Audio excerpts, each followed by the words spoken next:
Welcome back to Cooking with Goldie, and today we're going to be talking about how to make two different types of gravy. We're going to be making a clear gravy and one that's a creamy gravy.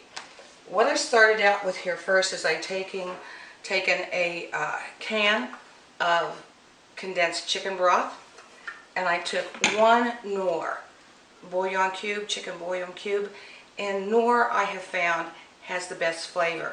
So I just took a 2-cup Pyrex measuring cup, put the broth in it, put enough water to take it up to 2 cups, and one of the Knorr bouillon cubes.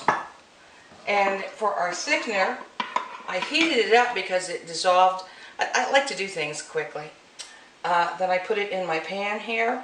Then I took 3 heaping tablespoons of cornstarch and some water. And as soon, this is pretty hot now, I've got these together in here. All I have to do is I'm going to take my handy dandy whisk here, and I'm not pouring all of that in at one time. I've got this on a high temperature here because I do want it to bring it to a boil, but that means I have to continue moving with my whisk here with it because you don't want it to get lumpy. And I'm gradually adding a little bit because as soon as it comes to a boil, it's going to start thickening in here. And some people like a thick gravy, some people like a real thin gravy.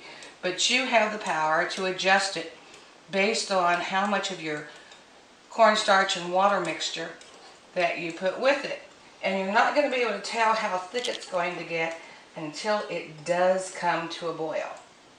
Now one of the things about cornstarch is it clears once it's come to a boil.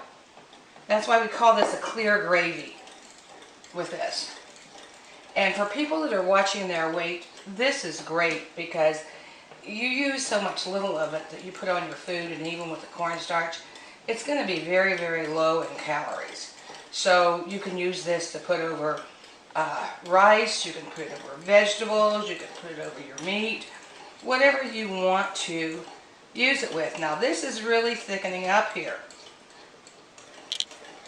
Now one of the things my husband likes, this has come to a nice clear gravy here, and one of the things that my husband likes, Bruce, is he likes a creamy gravy.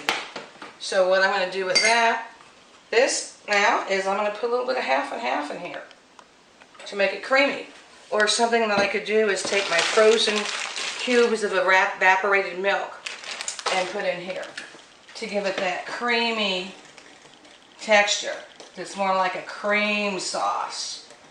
And so that works wonderfully. And something else you can do is you can throw a little bit of dried tarragon in there too if you're doing a pork dish, because even though you're doing pork, you can use your chicken broth and chicken bouillon with it, and with the tarragon, it's wonderful. But now we have a nice sauce or gravy, but it's nice and creamy. Enjoy.